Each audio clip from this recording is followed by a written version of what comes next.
वो कहते अमृतकाल चल रहा है, ताली कौन बजाता? हम बजाते।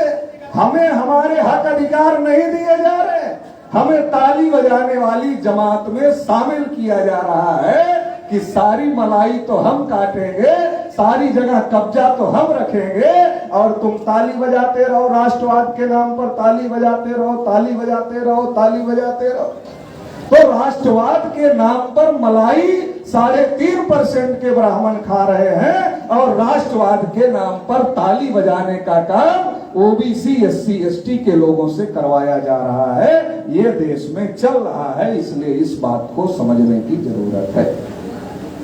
आजादी के 75 साल हो गए, आप बताओ देश में शेड्यूल कास्ट की वजह से पीट दिया जा रहा, कहीं घोड़ी पर चढ़ने की वजह से हत्या हो रही, कहीं घड़ा मटका छूने की वजह से, पानी पीने की वजह से हत्या हो रही। क्या चल रहा है देश में?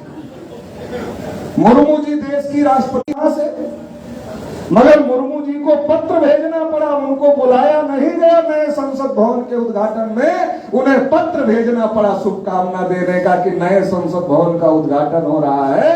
देश की पहली नागरिक राष्ट्रपति देश का पहला नागरिक होता है, प्रथम नागरिक देश का माना जाता है। देश के प्रथम नागरिक का सम्मान नहीं हो रहा है, मंदिर में जाने तक से रोका जा रहा है। इसके पहले कोविंद जी देश के राष्ट्रपति थे, वो शेड्यूल कास्ट के थे, उनको भी मंदिर में नहीं जाने दिया गया और हमें कहा जा रहा है कि अमृतकाल चल रहा है, आप ताली बजाओ। देश में शेड्यूल कास्ट के लोगों के साथ अन्याय हो, शेड्यूल ट्राइब के लोगों के साथ अन्याय हो रहा है, ओबीसी के साथ तो अन्याय के अलावा कुछ हो ही नहीं रहा, क्योंकि अभी झारखंड के लोगों ने भी बता दिया कि कितना अन्याय हो रहा है। उनके 10% के लिए कोई आरक्षण सीमा नहीं, उनके 10% के लिए कोई क्राइटेरिया नहीं है और हमारे आरक्षण के लिए हर जगह क्राइटेरिया है। क्यों है? हमें सोचने की जरूरत है, विचार करने की जरूरत है कि ये जो आजादी के 75 साल बताए जा रहे हैं, इस 75 साल में हमें क्या मिला? और हमें जो मिला वो भारत के संविधान की वजह से मिला। बाबा साहब डॉक्टर अंबेडकर ने संविधान लिखा और संविधान में शेड्यूल कास्ट के लोगों को अधिकार दिया, शेड्यूल ट्राइब के लोगों को अधिकार दिया, ओबीसी समाज के लोगों को अधिकार दिया। मगर जो अधिकार हमको मिला, देश की आजादी पर जिन लोगों ने कब्जा किया, संविधान में हमको जो अधिकार मिला वो अधिकार हमारे तक पहुंचने नहीं दिया और उसको हड़प लेने का काम किया। और आज वो नालायक लोग आज संविधान को बदलने की बात करते हैं, नया संविधान लागू करने की बात करते हैं। हमें समझना पड़े, हमें सोचना पड़ेगा। अभी तक तो लुच्चे टुच्चे जो बाबा लोग थे, जो आरएसएस बीजेपी के लोग हैं, लुच्चे टाइप के बाबा लोग, वो कहते थे हिंदू राष्ट्र बनाए, वो कहते थे नया संविधान लागू करेंगे। अब तो प्रधानमंत्री का सलाहकार ही बोल रहा है पानी सर के ऊपर जा रहा है, पानी सर के ऊपर जा रहा है। आप बताओ, संविधान में आपके हक अधिकार लिखे हुए हैं, इसके बावजूद भी नहीं मिल रहा है। संविधान ही नहीं रहेगा तो आपके हक अधिकार कैसे मिलेंगे? बर्दाश्त नहीं हो रहा है इनको। जिन लोगों को इन्होंने शूद्र बनाया था, जिन लोगों को इन्होंने अछूत बनाया था, जिन लोगों को इन्होंने जंगलों में रहने के लिए मजबूर किया था, संविधान की बदौलत आज वो लोग पढ़ लिख रहे हैं, बड़ी बड़ी कुर्सियों पर चले गए। इन्हें बर्दाश्त नहीं हो रहा, इसलिए बदलने की बात करते। और क्या कह रहे हैं? नहीं, दुनिया में तो बहुत जगह संविधान बदला गया है, इतनी साल तक ही होता है। प्रधानमंत्री का सलाहकार है, उसको ये पता नहीं है कि अमेरिका का संविधान आज तक नहीं बदला गया, विकसित देश है। जापान का संविधान आज तक नहीं बदला गया, विकसित देश है। जर्मनी का संविधान आज तक नहीं बदला गया, विकसित देश है। और इंग्लैंड का लिखित संविधान ही नहीं है, तो जो विकसित देश है उसमें कहां संविधान बदला जा रहा है? तो विकास का मामला नहीं है, आपके सत्यानाश का मामला है। विकास की बात कर कर, राष्ट्रवाद की बात कर कर आपका सत्यानाश करने की तैयारी की जा रही है। जो लोग अंग्रेजों से माफी मांग लिए, ऐसे लोगों को आदर्श मानने वाले लोग आज हर बात पर बात करते हैं, नहीं ये तो अंग्रेजों का है, ये तो पुरानी संसद तो अंग्रेजों का है, नहीं ये संविधान तो अंग्रेजों से इतना हिस्सा ले लिया गया, इसलिए ये जो है बदलना जरूरी है। जो लोग अंग्रेजों से माफी मांगने वाले माफी वीर लोगों को अपना आदर्श मानते हैं, वो लोग आज बात कर रहे हैं कि अंग्रेजों की पहचान है, ये अंग्रेजों की पहचान है। अंग्रेजों से उनको कोई चिढ़ नहीं है, चिढ़ आपसे है कि इस देश के संविधान ने इस देश में आपको हक अधिकार दिए हैं। ये चिढ़ है कि कब इस संविधान को खत्म किया जाए और देश में मनुस्मृति लागू किया जाए, ये चिढ़ है। और इस चिढ़ का बहाना बनाकर डायरेक्ट आपको नहीं कह सकते कि आपका हक अधिकार इस संविधान में है इसलिए हम बदलना चाहते हैं। अगर ऐसा कह देंगे तो आप तो लाठी लेकर दौड़ा लोगे, आप चुप नहीं रहोगे, आप लाठी लेकर दौड़ा लोगे। उनको पता है कि ये दौड़ा लेंगे तो यूरेशिया भाग जाना पड़ेगा, यहाँ टिक नहीं पाएंगे, तो इसलिए वो आपको मूर्ख बनाने का काम कर रहे हैं कि ये अंग्रेजों की पहचान है, वो अंग्रेजों की पहचान है, वो अंग्रेजों की पहचान है। और अरे अंग्रेजों की पहचान कैसे? संविधान सभा भारत के लोगों ने बनाया कि अंग्रेजों ने बनाया? संविधान सभा भारत के लोगों ने बनाया। ड्राफ्टिंग कमेटी के चेयरमैन बाबा साहब अम्बेडकर थे। सबसे ज्यादा शब्द अगर किसी ने बोला संविधान सभा के डिबेट में तो डॉक्टर बाबा साहब अम्बेडकर ने बोला। पूरे संविधान को लिखने का काम बाबा साहब डॉक्टर अम्बेडकर ने किया और हर चीज की सहमति बनी और भारत के संविधान समिति ने एक एक चीज पर बहस किया, एक एक बात पर डिबेट हुई और डिबेट करके एक एक बात को या तो स्वीकार किया गया या तो रिजेक्ट किया गया। तो कैसे कोई कह सकता है कि अंग्रेजों ने किया है? तो ये जो हम लोगों को मूर्ख बनाने का कार्यक्रम चल रहा है, खास तौर से ओबीसी समाज के लोगों को सतर्क रहना चाहिए।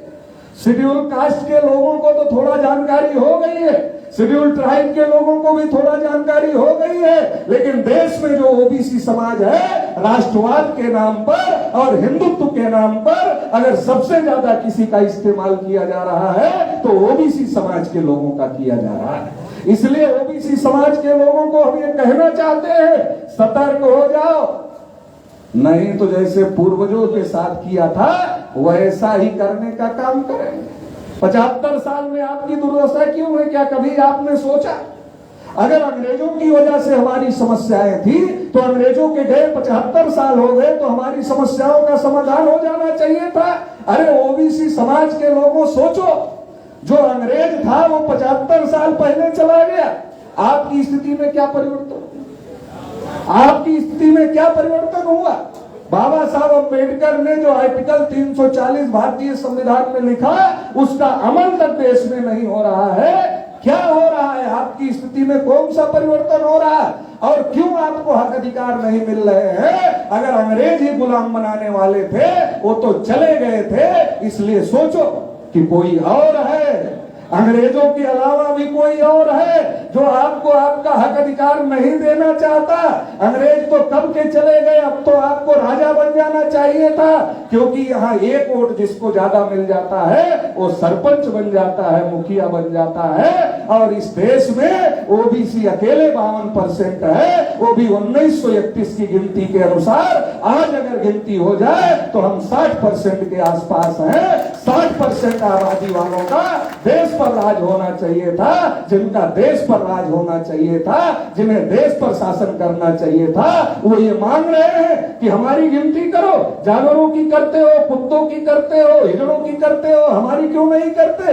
ये कहना पड़ रहा है तो सोचने की जरूरत है, रिव्यू और समीक्षा करने की जरूरत है कि कौन लोग हैं जो आपकी गिनती को रोकना चाहते हैं, जो आपको हक अधिकार नहीं देना चाहते, जो इस देश में आपको गुलाम बनाकर अधिकार वंचित करके रखना चाहते हैं। वो कौन लोग हैं? अंग्रेज बाद में आए, अंग्रेजों से पहले इस देश में मुगल आए और मुगलों के पहले इस देश में ब्राह्मण यूरेशिया से चलकर आए और ब्राह्मण जब यूरेशिया से चलकर आए तो पुष्यमित्र शुंग नाम का जो ब्राह्मण था उसने राजा बृहद्रथ की हत्या किया। राजा बृहद्रथ कौन थे? हमारे समाज के थे। हमारे पूर्वजों का इतिहास है कि भारत को विश्व गुरु बनाने का काम हमारे पूर्वजों ने किया। भारत को सोने की चिड़िया बनाने का काम हमारे पूर्वजों ने किया। भारत को अखंड भारत बनाने का काम हमारे पूर्वजों ने किया। लेकिन पुष्यमित्र शुम्न ने हमारे पूर्वज राजा बृहद्रथ की जब हत्या किया तो हत्या करने के बाद इस देश में वर्ण व्यवस्था बनाया, इस देश में जाति व्यवस्था बनाया, किसी को शूद्र बनाया, किसी को अछूत बनाया और किसी को जंगलों में रहने के लिए मजबूर किया। आज हम ओबीसी एससी एसटी के लोग अलग अलग दिखते हैं, लेकिन हमारा पिछला इतिहास अलग अलग नहीं है। हमारा पिछला इतिहास एक ही है। जितना नजदीक देखोगे उतना बटे रहोगे और जितना पहले का देखोगे उतना एकता बनेगी, उतना एक हो जाओगे। तो ये किसने विभाजन किया? ये विभाजन करने का काम ब्राह्मणों ने किया, जो यूरेशिया से आए थे। ओबीसी के लोगों को शूद्र बनाया। आज की तारीख में जो शेड्यूल कास्ट है उनको अछूत बनाया, उनका हुक्का पानी बंद कर दिया, गांव के दक्षिण दिशा में ज्यादातर बसाया क्योंकि दक्षिण से हवा कम चलती है, और उनको सारे अधिकारों से वंचित करने का काम किया। ओबीसी को शूद्र बनाया। बहुत सारे ओबीसी को लगता है नहीं हमें नहीं बनाया, लेकिन शूद्रों का क्या काम था? सेवा करने का काम था। सेवा कौन करता था? सेवा हम ही लोग करते थे। सेवा ओबीसी की एक एक जाति है जो दूध पालता था, दूध पैदा करता था, वो मुफ्त में दूध देने का काम करता था। जो सब्जी पैदा करता था, सब्जी देता था। जो फूल पैदा करता था, फूल देता था। जो पानी भरने का काम करता था, पानी भरता था। जो दाढ़ी बाल बनाता था, वो दाढ़ी बाल मुफ्त में बनाने का काम करता था। जो मिट्टी का बर्तन बनाता था, वो मिट्टी का बर्तन बनाकर सेवा करने का काम करता था। जो अनाज पैदा करता था, अनाज मुफ्त में देने का काम करता था। शूद्र बनाने का काम किया ओबीसी के लोगों को, और पढ़ने लिखने के अधिकार से, धन संपत्ति रखने के अधिकार से, बोलने सुनने के अधिकार से, कुर्सी पर बैठने तक के अधिकार से, सभी प्रकार के अधिकारों पर रोक लगाने का काम किया। तब देश में ना तो अंग्रेज थे, तब देश में ना तो मुगल थे। अंग्रेजों और मुगलों के पहले ब्राह्मण यूरेशिया से आए और उन्होंने हमारे लोगों को हजारों टुकड़ों में बांटा। इतने में भी इनका दिल नहीं भरा। ब्राह्मण क्षत्रिय वैश्य शूद्र बनाकर भी दिल नहीं भरा, तो इन्होंने 6000 से ज्यादा टुकड़े कर दिए, क्योंकि इनको लगा कि ये शूद्रों की संख्या बहुत ज्यादा है। आज भी ओबीसी 52% है। इनको लगा कि शूद्रों की संख्या बहुत ज्यादा है, अगर ये एकजुट हो गए, ये इकट्ठा आ गए, तो ये हमको चैन से बैठने नहीं देंगे, क्योंकि इनके पूर्वजों की हत्या हमने किया है, इनसे राजपाट हमने छीना है, तो ये हमें कैसे राजपाट करने देंगे? तो इसलिए 6000 जातियों के टुकड़ों में हमको विभाजित करने का काम किया। हर जाति का अलग नाम दिया, हर जाति का अलग काम दिया, हर जाति की अलग पहचान दिया। आज हमारे अलग अलग जाति के लोग जब स्टेज पर भाषण करने के लिए आते हैं, कहते हैं हमारा कुम्हार समाज है, हमारा नाई समाज है, हमारा चंद्रवंशी समाज है, हमारा कुशवाहा समाज है। अरे ये समाज थोड़े ही है, ये समाज को तोड़ने के लिए उन्होंने जातियां बनाई।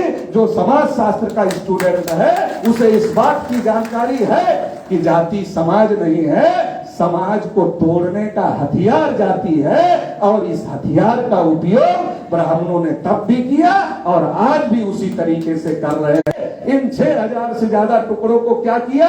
कहा शेड्यूल कास्ट है, कहा शेड्यूल ट्राइब है, कहा ओबीसी है, कहा माइनॉरिटी है। ये जो 6000 से ज्यादा टुकड़े थे, वो 6000 से ज्यादा टुकड़ों को 4 हिस्से बना दिए। कहा इसमें इकट्ठा हो जाओ, कहा इसमें इकट्ठा हो जाओ। लेकिन आज भी हम क्या करते हैं?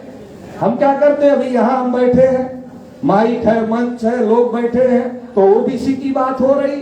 जो यहाँ ओबीसी की बात कर रहा है, यही जब यहाँ से बाहर निकलेगा, रोड पर उससे पूछो क्या हो,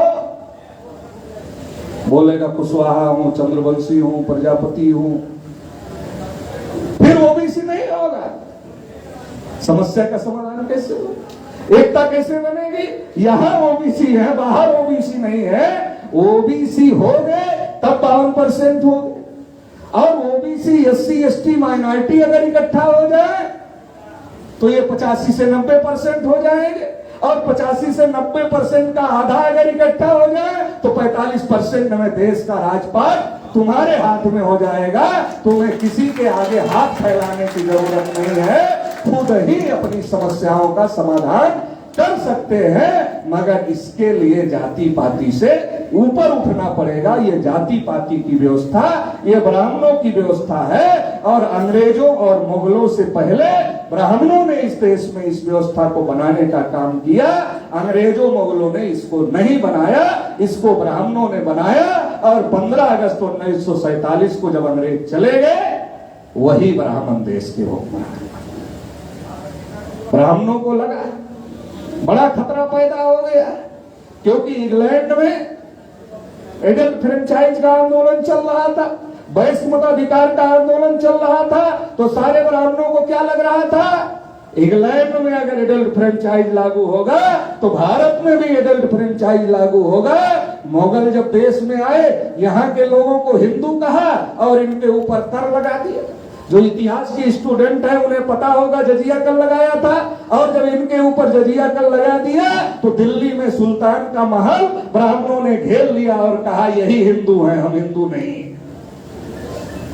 कहा ये हारे हुए हैं, ये नीच है, ये कायर है, ये काले हैं, यही हिंदू है जो यहाँ के हैं। अरे तुम जैसे विदेशी हो वैसे हम भी विदेशी हैं, हम यहाँ के नहीं हैं, इसलिए हम हिंदू नहीं हैं। हिंदू यहाँ के लोग हैं, जैसे तुम बाहर से आए हो वैसे हम भी बाहर से आए हैं। और जजिया कर देने से ब्राह्मणों ने इनकार कर दिया।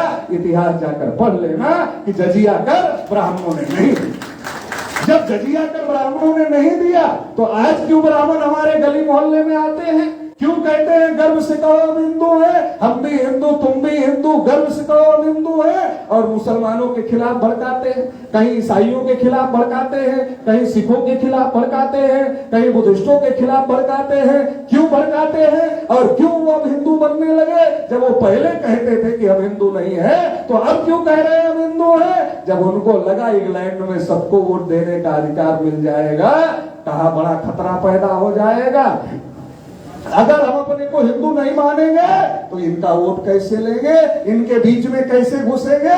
तो हिंदू महासभा बना लिया और हिंदू महासभा बनाकर हमारे घर में घुसने लगे कि तुम भी आदिवासी भाई, तुम भी हिंदू, हम भी हिंदू। अरे तुमने हमें जंगलों में रहने के लिए मजबूर किया और तुम्हारा धर्म हमारा धर्म एक कैसे हो सकता है? ओबीसी के घर में घुसे, कहा भाई तुम भी हिंदू हम भी हिंदू। अरे तुमने हमें शूद्र बनाया, पढ़ने लिखने के अधिकार से, धन संपत्ति रखने के अधिकार से, बोलने सुनने के अधिकार से, कुर्सी पर बैठने तक के अधिकार से वंचित किया। तुम्हारा धर्म और हमारा धर्म एक कैसे हो सकता है? शेड्यूल कास्ट के घर में घुसे, कहा भाई तुम भी हिंदू हम भी हिंदू। अरे भाई शेड्यूल कास्ट को तो तुमने अछूत बनाया, तुम अछूत हम अछूत हो गए और तुमने बनाया तो हमारा धर्म तुम्हारा धर्म एक कैसे हो सकता है? लेकिन ये सवाल हमारे लोग नहीं पूछते और हमारे लोग उनके झांसे में आ जाते हैं। और उन्होंने हमारे लोगों को झांसे में लिया। क्यों लिया? क्योंकि हमारा वोट लेना था, हमारा वोट लेना था। क्योंकि उनको पता चल गया कि इनके वोट के बगैर अब हम सरकार नहीं बना सकते, राजपाट नहीं कर सकते, इसलिए वो हिंदू बनने लगे और आज तक हिंदू बने हुए हैं। नहीं तो दयानंद सरस्वती ने सत्याग्रह प्रकाश में लिखा कि हिंदू शब्द मुगलों के द्वारा दी गई गाली है, इसे हम स्वीकार नहीं करते हैं। आज वही लोग हिंदू को सर पे उठाकर घूम रहे हैं, ऐसे नहीं घूम रहे हैं, अपने फायदे के लिए घूम रहे हैं। ओबीसी की जनगणना क्यों नहीं हो रही?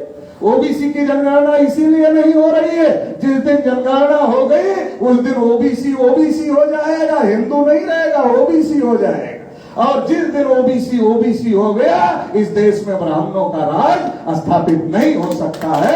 ये बात पता है। सबसे पहले ओबीसी की जनगणना जवाहरलाल नेहरू ने रोका। जवाहरलाल नेहरू ने क्यों रोका? मैं तो बहुत दिन तक सोचता रहा कि नेहरू ने जनगणना क्यों रोका। नेहरू से हमारी कौन दुश्मनी थी? हम तो पिछड़े वर्ग के लोग नेहरू को हमेशा नेता मानते थे, समाजवादी सेकुलर नेता मानते थे, तो हमारी नेहरू की क्या दुश्मनी थी जो हमारी गिनती रोक दिया?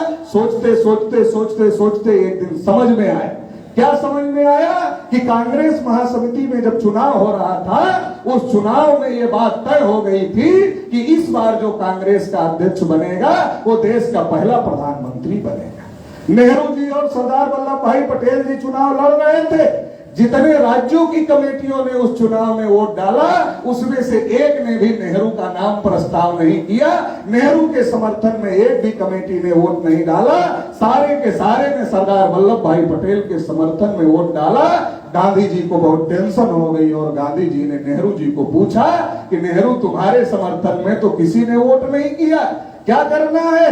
नेहरू जी चुप हो गए और गांधी जी सब समझ गए, क्योंकि गांधी जी मौन व्रत को अच्छी तरीके से जानते थे। मौन का हथियार नेहरू जी ने गांधी जी से ही सीखा था।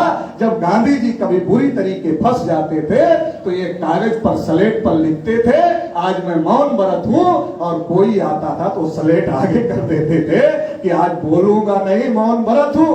तो नेहरू जी भी मौन हो गए, कुछ नहीं बोले, और गांधी जी सब समझ गए। जेबी कृपलानी जो अधिवेशन का संचालन कर रहे थे, गांधी जी ने जेबी कृपलानी को कहा, पटेल को चिट लिख कर दे दो कि अपना नाम वापस ले लो। जैसे यहाँ कोई ज्यादा देर तक बोले तो कुशवाहा जी चिट्ठी भेज देंगे कि कम करो, ऐसे ही पटेल जी को चिट्ठी दे दिया कि अपना नाम वापस ले लो। पटेल जी ने चिट्ठी देखा, जेबी कृपलानी ने भेजा, पटेल जी ने सोचा होगा, जेबी कृपलानी ने दिया, मैं वापस ले लूंगा, लोगों को पता नहीं चलेगा कि इसके पीछे गांधी जी। तो पटेल जी ने वो चिट गांधी जी की तरफ बढ़ा दिया। गांधी जी ने वो चिट पढ़ा, फिर जेबी कृपलानी को दे दिया, जेबी कृपलानी ने फिर पटेल जी को दे दिया, और पटेल जी ने अपना नाम वापस ले लिया। और नाम वापस ले लिया तो नेहरू देश के पहले प्रधानमंत्री बन गए। लेकिन नेहरू जी के दिमाग पर इस घटना ने बहुत जोरदार असर किया। नेहरू जी के दिमाग पर असर हुआ कि कांग्रेस पार्टी मेरे बाप दादा, मेरे पूर्वजों ने, चटर्जी, मुखर्जी, बनर्जी, गोखले, तिलक, आगरकर, इन पूर्वजों ने बनाई, मतलब ब्राह्मणों ने बनाई।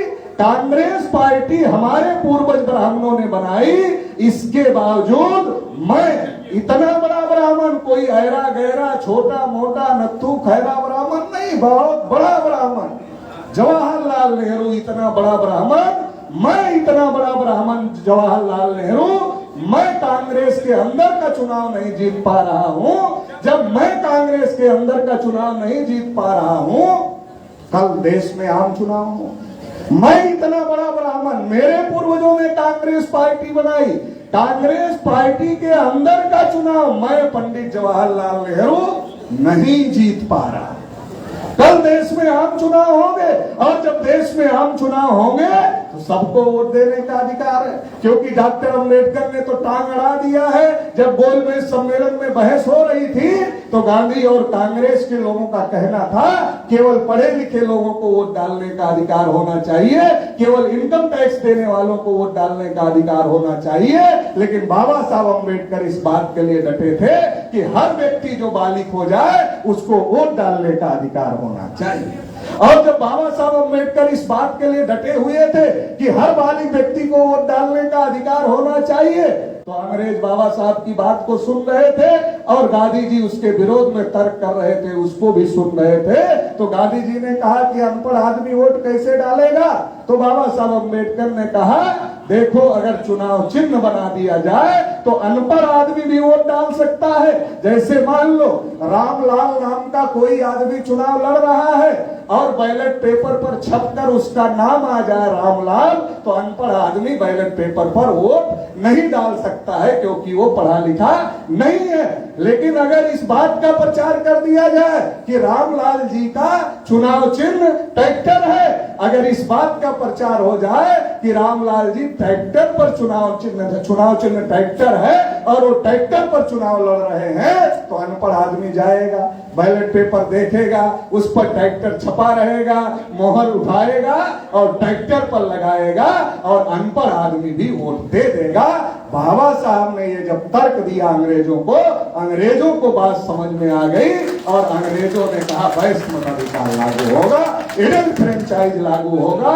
और जब अंग्रेजों ने ये तर्क दिया, बाबा साहब ने ये तर्क दिया, तो अंग्रेज इतना ज्यादा प्रभावित हुए बाबा साहब की तर्कों से कि जब लंदन में, इंग्लैंड में जब एडल फ्रेंचाइज उनको लागू करना हुआ, तो उन्होंने डॉक्टर बाबा साहब अंबेडकर को कहा, आप यहाँ भी कमेटी के मेंबर रहेंगे। मतलब भारत का तो लागू ही किया, अंग्रेजों ने अपने देश में भी बाबा साहब अंबेडकर को स्पेशलिस्ट के तौर पर बुलाया लेकिन हमारा देश ऐसा है कि हमारे देश में जाति की वैल्यू ज्यादा है, विद्वता की वैल्यू कम है।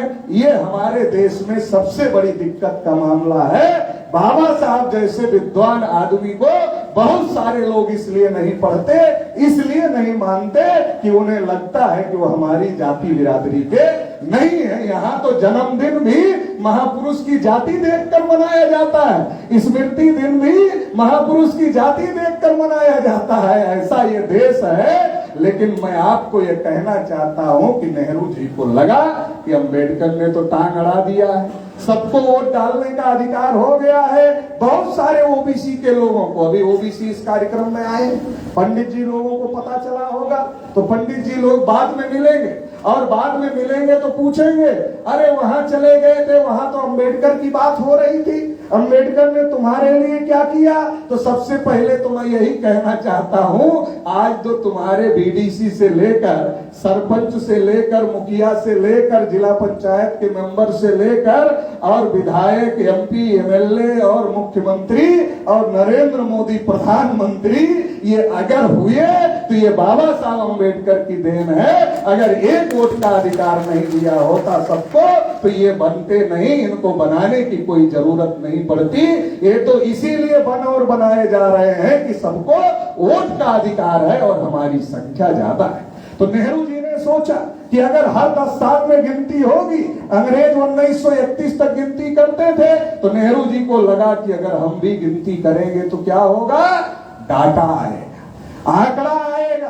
क्या आंकड़ा आएगा? ओबीसी 52%, ब्राह्मण 3.5%। क्या डाटा आएगा? ओबीसी 52%, ब्राह्मण 3.5%। अब ओबीसी कैसे है? जैसे हाथी है, हाथी के आगे आंख होती है, आंख से पीछे नहीं दिखता उसकी शरीर, ऐसे ओबीसी के आगे आंख है, पीछे उसका बड़ा शरीर है। अब शरीर ओबीसी को दिखता ही नहीं है, वो दूसरे को तो देख सकता है, अपनी शरीर नहीं देख सकता है। जैसे हाथी अपनी शरीर नहीं देख सकता है, जब हाथी अपनी शरीर नहीं देख सकता है, एक दुबला पतला टिलटिला आदमी उसके ऊपर बैठ जाता है और उसको नियंत्रित करके चलाता है।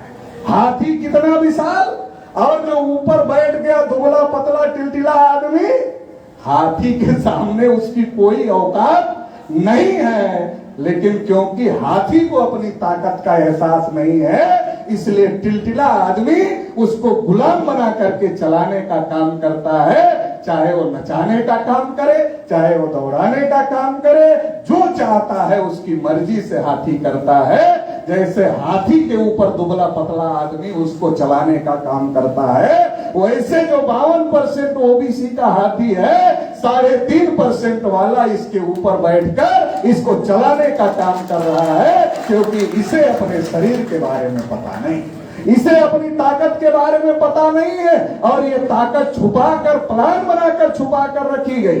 जब अंग्रेज गिनती करते थे तो ऐसी कौन सी आफत पड़ गई, ऐसी कौन सा पहाड़ टूट गया कि नेहरू जी ने हमारी गिनती रोक दिया? तो वो समझ रहे थे हाथी को, हाथी अगर समझ में आ गया तो लोकतंत्र में खतरा बढ़ जाएगा। डाटा आएगा कि ब्राह्मण 3.5%, ओबीसी 52%। एक बार में ओबीसी के दिमाग की बत्ती नहीं जलेगी, 2 बार में ओबीसी की दिमाग की बत्ती नहीं जलेगी। लेकिन जब हर बार डाटा आएगा कि ओबीसी 52%, ब्राह्मण 3.5%, तो ओबीसी का आदमी सोचेगा, तीसरी बार उसके दिमाग की बत्ती जरूर जल जाएगी और वो सोचेगा, अरे ये 3.5 है, हम 52 हैं, इसको भी एक ही वोट डालने का अधिकार है, हमको भी एक ही वोट डालने का अधिकार है, तो हम इसके पीछे क्यों चलेंगे? ये हमारे पीछे आना चाहता है तो आए, नहीं आना चाहता भाड़ में जाए, हम इसके पीछे चलने वाले नहीं है। और इस देश में ओबीसी देश का शासक हो जाएगा, ऐसा नेहरू जी को लगता था। और इसलिए नेहरू जी ने हमारी गिनती रोक दिया, और नेहरू जी ने हमारी गिनती 1951 में रोका, फिर 1961 में उन्होंने रोक दिया। केवल गिनती ही नहीं रोका, आर्टिकल 340 बाबा साहब अम्बेडकर ने संविधान में लिखा कि ओबीसी के लिए सरकार आयोग बनाए और आयोग की सिफारिशों को लागू करे। ओबीसी को भी हक अधिकार मिलना चाहिए। नेहरू जी ने आर्टिकल 340 लागू नहीं किया। बाबा साहब को बहुत दुख हुआ, बहुत गुस्सा आया, और जब बाबा साहब को गुस्सा आया तो बाबा साहब ने अपने कानून मंत्री पद से इस्तीफा दिया। उस इस्तीफे में एक बड़ा कारण यह था कि नेहरू ओबीसी के लिए आयोग नहीं बना रहे हैं, लेकिन ये बात ओबीसी तक पहुंचने नहीं दी गई। तब भी पत्रकारों को रोका गया, ये खबर मत छापो। आर्यल चंदापुरी बिहार के नेता थे। आर्यल चंदापुरी चूंकि बैकवर्ड क्लास का संगठन चलाते थे, उनकी नजर थी, तो उन्होंने देखा, उनको पता चला कि डॉक्टर अंबेडकर ने जो इस्तीफा दिया है उसमें ओबीसी का मामला है। वो बाबा साहब अंबेडकर के पास गए और कहा, पटना आओ, हम आपकी रैली कराएंगे। और जब चंदापुरी जी बाबा साहब की रैली कराना चाह रहे थे तो नेहरू जी पत्थर फेंकवाने का काम रैली पर कर रहे थे। हमें जानने की जरूरत है बाबा साहब ने क्या किया, और दूसरे लोग जिनको हम अपना मसीहा मानते हैं, अपना नेता मानते हैं, उन्होंने क्या किया।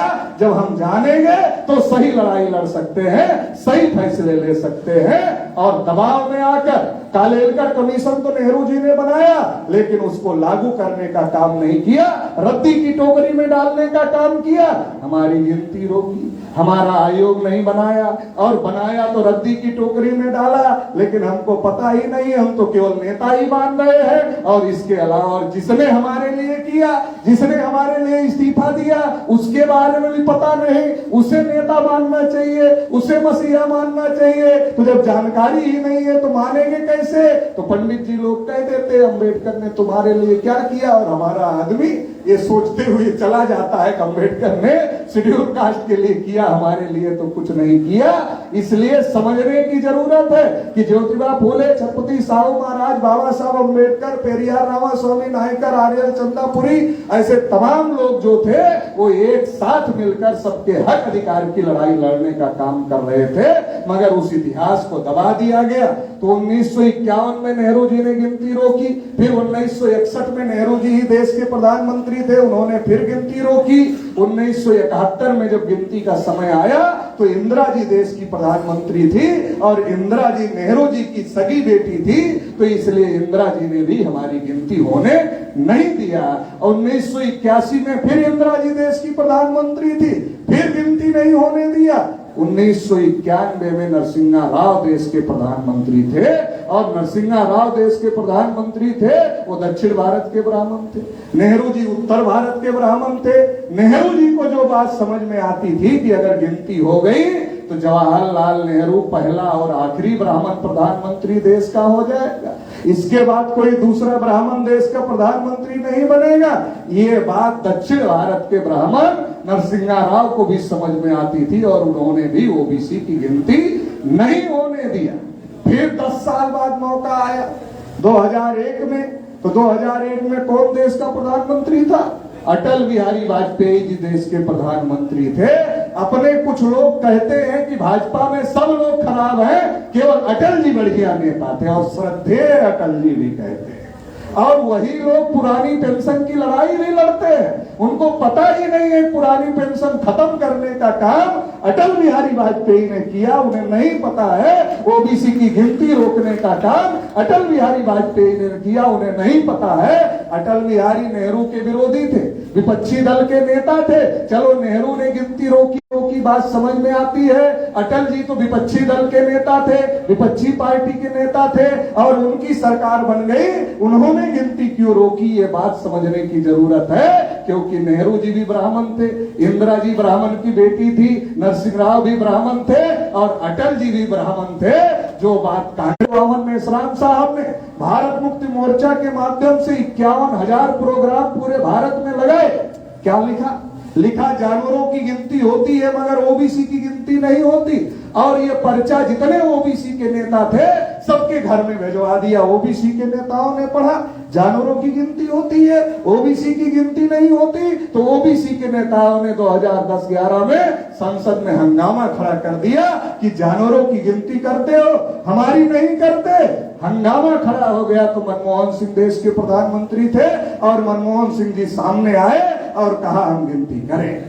हम लोगों को लगा मनमोहन मनमोहन सिंह जी सरदार हैं, सिख हैं, सिख हैं, तो इस बार गिनती हो जाएगी। कोई ब्राह्मण फैसला करने वाला नहीं है, इस बार एक सरदार फैसला करने वाला है, न्याय हो जाएगा। पार्लियामेंट में मनमोहन सिंह ने कह दिया गिनती करेंगे, लेकिन आरएसएस, कांग्रेस, बीजेपी के लोगों ने गुप्त मीटिंग किया और प्लान तैयार किया। अगर ये गिनती हो जाएगी तो नेहरू जी ने रोका, इंदिरा जी ने रोका, नरसिंह राव ने रोका, अटल जी ने रोका, तुम्हारे पूर्वजों ने रोका, हमारे पूर्वजों ने रोका, तुम्हारे पूर्वज भी विद्वान थे, हमारी पार्टी के पूर्वज भी विद्वान थे, सारे विद्वान ब्राह्मणों ने मिलकर रोका, तो अभी हम लोग कर लेंगे तो फिर हमारे साथ ही गलत होगा। तो उन लोगों ने क्या किया, मनमोहन सिंह को अधिकार ही नहीं दिया फैसला लेने का। प्रधानमंत्री मनमोहन सिंह जी थे, फैसला लेने का अधिकार उनके पास होना चाहिए था, मगर मनमोहन सिंह को अधिकार नहीं दिया फैसला लेने का। फैसला लेने का अधिकार प्रणब मुखर्जी को दिया और फिर एक ब्राह्मण के हाथ में फैसला लेने का अधिकार चला गया। प्रणब मुखर्जी बंगाल के ब्राह्मण थे। पहले हम लोग ये जानते थे कि प्रणब मुखर्जी जी सेकुलर है, सब लोग मानते थे सेकुलर है। जब राष्ट्रपति पद से रिटायर हुए तो आरएसएस की शाखा में चले गए, तब लोगों ने कहा अरे हम लोग तो ऊपर ऊपर देख रहे थे, अंदर देख नहीं पाए थे, अंदर से संघी थे, ऊपर से सेकुलर थे। तब लोगों को समझ में आया। तो प्रणब मुखर्जी जी भी ब्राह्मण थे, तो उन्होंने भी हमारी गिनती नहीं होने दिया। संघ के लोगों ने गिनती नहीं होने दिया और गिनती के मुद्दे को दबाने के लिए 2 नमूने पूरे भारत से खोज लिए। हरियाणा से बाबा रामदेव और महाराष्ट्र से अन्ना हजारे। एक ने कहा काला धन वापस लाएंगे, दूसरे ने कहा भ्रष्टाचार मिटाएंगे, जन लोकपाल लाएंगे, और हंगामा खड़ा हो गया। कहा कि तब तक रामलीला मैदान से नहीं जाएंगे जब तक जब लोकपाल नहीं आएगा। ऊपर भले चले जाएंगे, रामलीला मैदान छोड़कर नहीं जाएंगे। हम लोगों को पता चल गया कि ये लोग गिनती का मुद्दा दबाना चाहते हैं, तो हम लोगों ने क्या किया, दिल्ली में रामलीला मैदान पे 1 सितंबर 2011 को रैली रखा। हम ओबीसी को लोगों को कह रहे थे चलो दिल्ली तुम्हारी गिनती का मामला है, तो ओबीसी के लोगों का जो दिमाग है वो टीवी देख देख कर बनता है। अब टीवी पर अन्ना हजारे दिखाए जाने लगे, ओबीसी की गिनती का मुद्दा गायब हो गया। अब ओबीसी का दिमाग तो उतना ही चलता है जितना टीवी दिखाती है। अब टीवी दिखा रही अन्ना हजारे, हम कह रहे हैं जाति जनगणना, तो ओबीसी को लगा यार पटेल जी की बात अभी मानने की जरूरत नहीं है, अभी भ्रष्टाचार खत्म करने की जरूरत है। तो टीवी अखबार वालों की बात ओबीसी के लोगों ने माना। और ओबीसी के लोग हमें क्या कहते थे, पटेल जी पहले भ्रष्टाचार मिटा लेते, बाद में गिनती का मामला देख लेंगे। जब देश आजादी के कागार पर खड़ा था, अलग अलग समाज के लोग इस बात की लड़ाई लड़ रहे थे कि उनको क्या मिलेगा आजादी में, मगर ओबीसी के लोगों को इसकी कोई चिंता नहीं थी, वो केवल आजादी की लड़ाई लड़ रहे थे। जब मंदिर आंदोलन चल रहा था तो ओबीसी के लोगों को अपने मंडल कमीशन में हक अधिकार की चिंता नहीं थी, वो मंदिर बनाने के लिए जा रहे थे। और जब गिनती का मामला 2011 में खड़ा हुआ तो ओबीसी की गिनती की चिंता खत्म हो गई और अन्ना हजारे की जान बचाने की चिंता उनके ऊपर बहुत ज्यादा हो गई। तो ओबीसी के लोग कहां चले गए, अन्ना जी के आंदोलन में चले गए। मैंने कहा कि जिस दिन ओबीसी की गिनती का मुद्दा दब जाएगा उस दिन अन्ना हजारे अखबार के पन्ने से गायब हो जाएगा। अभी गायब हो गया, पता नहीं कहां है। मैं महाराष्ट्र दौरे पर था तो मैंने महाराष्ट्र वालों को पूछा, अरे भाई अन्ना जी नहीं दिख रहे, कहां है, कुछ पता है क्या आप लोगों को? तो उसमें से एक आदमी ने कहा पता तो नहीं है, अखबार में एक दिन खबर आई थी, अन्ना जी ने कहा कि हमारा इस्तेमाल हो गया। तो हमने कहा अब पछताए का होत है, जब चिड़िया चुग गई खेत तब पछताने से क्या मतलब है। तो फिर हमारी गिनती के मुद्दे को दबा दिया। और ओबीसी का जो इतना बड़ा मामला हम लोगों ने उछाला था, तो आरएसएस बीजेपी के लोगों ने सोचा कि ओबीसी का मुद्दा जो उछाला गया है तो इसका फायदा उठा लेते, और नरेंद्र मोदी का मुखौटा मोहन भागवत ने लगा लिया, नरेंद्र मोदी को आगे किया, कहा ओबीसी का प्रधानमंत्री। मोदी जी ने भी कहा मैं चाय बेचने वाला, मैं नीच जाति का, मेरा लोग अपमान करते हैं। हमारे लोगों ने सोचा एक तो चाय बेचने वाला, ऊपर से नीच जाति का, मतलब गरीब भी है और पिछड़ी भी है। हम भी गरीब हैं, हम भी पिछड़ी है, नरेंद्र मोदी भी गरीब है, नरेंद्र मोदी भी पिछड़ी जाति का है। अगर इसको प्रधानमंत्री बना देंगे तो सारे कष्ट दूर हो जाएंगे, सारे दुख खत्म हो जाएंगे। तो पिछड़े वर्ग के लोगों ने नरेंद्र मोदी को बना दिया। और कैसे ना बनाते, कहा काला धन वापस लाएंगे, सबके खाते में 15-15 लाख डालेंगे, 2 करोड़ नौकरियां देंगे, और क्या कहा किसानों की आय 2 गुनी कर देंगे। तो कौन नहीं बनाता। सबको लगा कि अब तो देश में बहुत बड़ा क्रांति आने वाली है मोदी के माध्यम से। तो मोदी को 14 में वोट देंगे। 14 नारा भी लगाया, सबका साथ सबका विकास। तो लोग और खुश हो गए। और अपने लोग तो समझदार हैं, समझ गए पहले साथ देना पड़ता है, बाद में विकास होता है। तो साथ दे दिया 14 में। नरेंद्र मोदी जी देश के प्रधानमंत्री बन गए। 314 ओबीसी के बच्चे जो यूपीएससी की परीक्षा पास किए थे, मतलब आईएएस की परीक्षा पास किए थे, 2015 में उनकी नियुक्ति को रोक दिया और ओबीसी के पैर पर कुल्हाड़ी मार दी। फिर ओबीसी के बच्चों की स्कॉलरशिप बंद कर दिया। फिर बजट में ओबीसी को कुछ नहीं दिया। अब नारा ही चल रहा है सबका साथ सबका विकास, सबका साथ सबका विकास, और एक एक चीज बेची जा रही है। नारा चल रहा है सबका साथ सबका विकास, और रोज एक चीज बेची जा रही, रोज बेची जा रही, रोज बेची जा रही, रोज बेची जा रही। तो हमने कहा कि नारा बदल गया है देशवासियों, थोड़ा सावधान हो जाना। अभी वो सबका साथ सबका विकास, सबका प्रयास और पता नहीं क्या क्या जोड़ रहे हैं, लेकिन आप लोग सावधान हो जाना। अब सबका साथ सबका विकास नहीं रह गया, सबका साथ अडानी अंबानी का विकास, बाकी सबका सत्यानाश, ये नारा हो गया है। थोड़ा सावधान हो जाना। तो सावधान करना बहुत ज्यादा जरूरी है, और ओबीसी के लोगों को सबसे ज्यादा सावधान होना जरूरी है। आप मूर्ख से मूर्ख आदमी खोज लो और उसको कहो कि अपने पैर पर कुल्हाड़ी मारो, मारेगा, बोलेगा ठीक है आप हमको मूर्ख समझते हो तो हम मूर्ख है मान लेते हैं, लेकिन इतने मूर्ख नहीं है कि अपना पैर अपने हाथ से काटेंगे। अरे मूर्ख से मूर्ख आदमी अपने पैर पर कुल्हाड़ी नहीं मारता है। मोदी जी मूर्ख थोड़ी, मोदी जी मूर्ख है, मोदी जी मूर्ख नहीं है, और आप उनको मूर्ख कह भी नहीं सकते। देश के प्रधानमंत्री हैं, देश के प्रधानमंत्री को आप मूर्ख कैसे कह सकते हो? अगर मूर्ख से मूर्ख आदमी अपने पैर को अपने हाथ से नहीं काट सकता, तो मोदी जी अगर ओबीसी अपने को कहते हैं तो ओबीसी के पैर पर कुल्हाड़ी क्यों चल रही?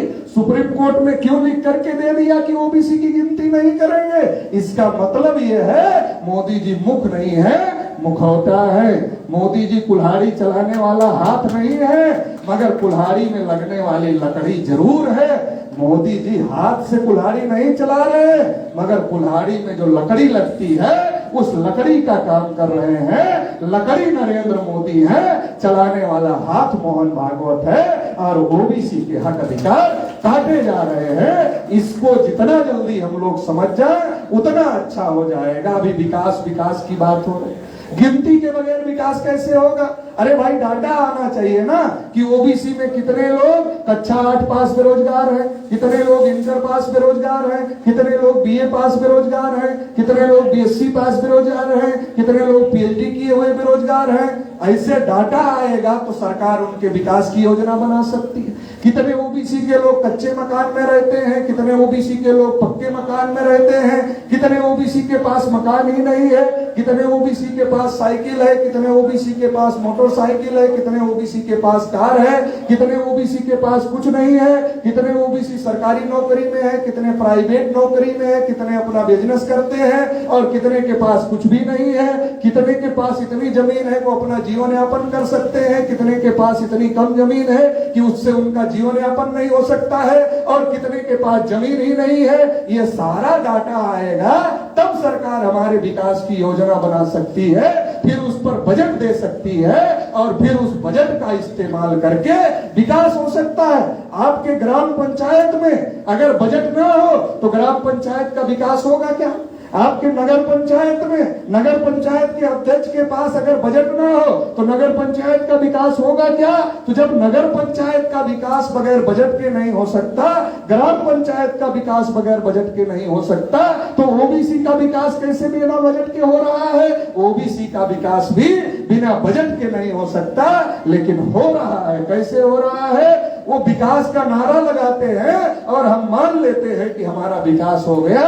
जैसे मान लो आपको पीला करना है तो आपको पीला करने के लिए हल्दी लगानी पड़ेगी, लेकिन हमारे लोग इतने जानकार हैं, इतने समझदार हैं, इनको पीला करने के लिए हल्दी नहीं लगाना पड़ता। इनको दूर से दिखाओ ये हल्दी है तो हल्दी देखकर ही पीले पड़ जाते हैं। जब हल्दी देखकर पीले पड़ जाते हैं तो हल्दी लगाने की क्या जरूरत है? जब विकास का नारा सुनकर ही वोट दे देते हो तो विकास करने की क्या जरूरत है? ये देश में चल रहा है और ये जो सारा देश में चल रहा है इससे सतर्क रहने की जरूरत है। अगर इनसे पूछो, चलो ओबीसी के लिए 10 काम अच्छा किया बता दो, एससी के लिए 10 काम अच्छा किया बता दो, एसटी के लिए 10 काम अच्छा किया बता दो, एसटी के लिए 10 काम अच्छा किया बता दो, माइनॉरिटी के लिए 10 काम अच्छा किया बता दो। ये नहीं बता सकते। जब ये नहीं बता सकते तो वोट कैसे लेंगे? अगर आपके घर में आएंगे तो आप कहोगे भाई हम तो किसान हैं, मोदी जी ने आपने तो कहा था किसानों की इनकम 2 गुना कर देंगे, मगर किसानों की इनकम छोड़कर बाकी हर चीज 2 गुना हो गई। क्या क्या 2 गुना हो गई? खाद की कीमत 2 गुना हो गई, पेस्टिसाइड की कीमत 2 गुना हो गई, डीजल की कीमत 2 गुना हो गई, पेट्रोल की कीमत 2 गुना हो गई, गैस सिलेंडर की कीमत 2 गुना हो गई। किसानों की इनकम छोड़कर बाकी हर चीज 2 गुना हो गया। तो आप कहोगे मोदी जी वोट कैसे दें आपको? आपने तो कहा था काला धन वापस लाएंगे, लाया नहीं तो वोट कैसे दें आपको? आपने तो कहा था 2 करोड़ नौकरियां देंगे, दिया नहीं तो वोट कैसे दें आपको? तो मोदी जी जानते हैं कि अगर ये सब मुद्दे उठ गए तो वोट नहीं मिलेगा। आप कहोगे हमारी गिनती आपने नहीं किया, हमको संख्या के अनुपात में हिस्सा नहीं दे रहे हो, वोट कैसे दे आपको? तो कहा ये सब मुद्दा ही ना उठे इसके लिए टीवी वालों को काम पर लगा दिया। जिसके पास घर नहीं है पक्का और घास फूस की झोपड़ी है, उसकी झोपड़ी में अंटीना निकला हुआ है। निकला हुआ है कि नहीं निकला हुआ? ये अंटीना ही दिमाग खराब कर रहा है। सारा दिमाग खराब करने की जड़ ये टीवी का अंटीना है। ये हर घर में घुस गया। अब ये हर घर में घुस गया तो क्या करता है? शेड्यूल कास्ट को शेड्यूल ट्राइब से कैसे लड़ाना है उसकी बहस होगी, ओबीसी को एससी से कैसे लड़ाना इसकी बहस होगी, ओबीसी को एसटी से कैसे लड़ाना इस पर बहस होगी, ओबीसी एससी एसटी को मुसलमान से कैसे लड़ाया जाए इसके लिए उस पर दिखाया जाए।